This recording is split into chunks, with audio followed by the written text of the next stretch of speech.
Assalamualaikum warahmatullahi wabarakatuh. Shalom, Om Swastiastu, Namo Buddhaya, Salam Kebajikan. Perkenalkan, nama saya Nadia Akmal Putri dengan NIM 22320111015, mahasiswi dari semester 5 Program Studi Ilmu Hukum Fakultas Hukum Universitas Muhammadiyah Sukabumi. Pertama-tama yang saya hormati yaitu Ibu R. Eriska Ginalita Dwi Putri SHMH. Di sini saya akan membahas sedikit mengenai filsafat sebagai landasan berpikir kritis dalam Islam. Filsafat dalam Islam bukanlah suatu sekumpulan ide abstrak, namun melainkan suatu metode atau cara berpikir yang secara sistematis dan juga kritis. Nah, hal ini mendorong manusia untuk selalu bertanya, untuk selalu menganalisis dan juga mencari tahu jawabannya atas berbagai fenomena-fenomena yang terjadi dalam kehidupan manusia. Nah, Al-Kindi yaitu merupakan salah satu filsuf muslim awal yang menegaskan bahwa filsafat adalah ilmu tentang hakikat hal ihwal dalam batas-batas kemungkinan manusia. Nah, dengan kata lain, filsafat ini merupakan suatu upaya manusia untuk memahami realitas sebaik mungkin. Nah, ada pula keterkaitan filsafat dan agama dalam Islam. Nah, dalam pengertian Islam, filsafat ini memiliki kaitan dengan agama, yang dimana filsafat dan agama tidaklah berseberangan, namun melainkan saling untuk melengkapi.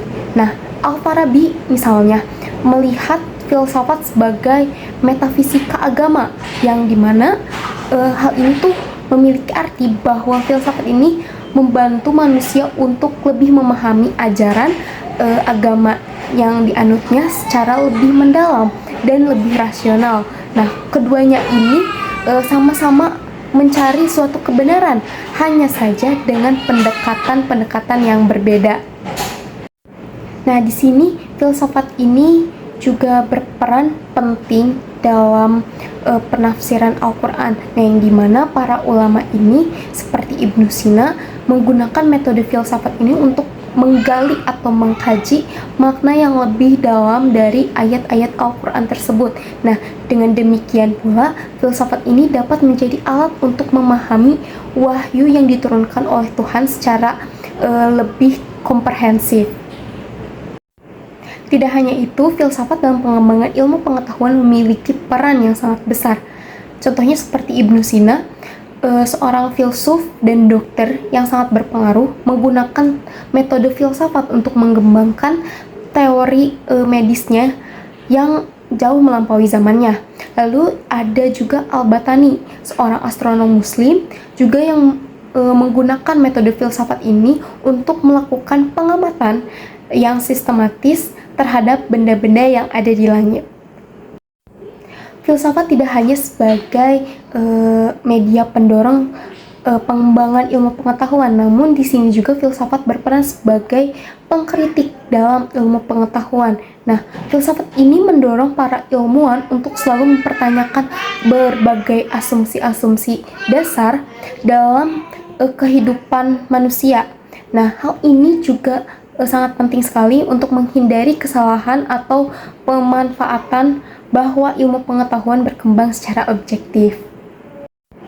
Kemudian filsafat memiliki peran dalam pendidikan Islam, yang dimana filsafat ini memiliki peran yang sangat penting dalam pengembangan pendidikan Islam. Dengan mempelajari filsafat ini, seseorang akan dilatih untuk selalu berpikir secara kritis, logis, dan kreatif, yang dimana keterampilan-keterampilan ini sangat dibutuhkan untuk menghadapi berbagai tantangan-tantangan zaman yang semakin hari semakin kompleks.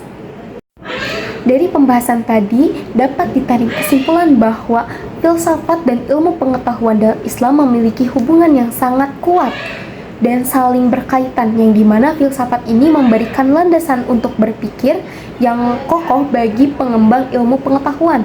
Nah, sementara ilmu pengetahuan memiliki bukti yang sangat empiris untuk mendukung kebenaran filsafat. Nah, dengan demikian keduanya saling melengkapi dan mendorong kemajuan peradaban manusia.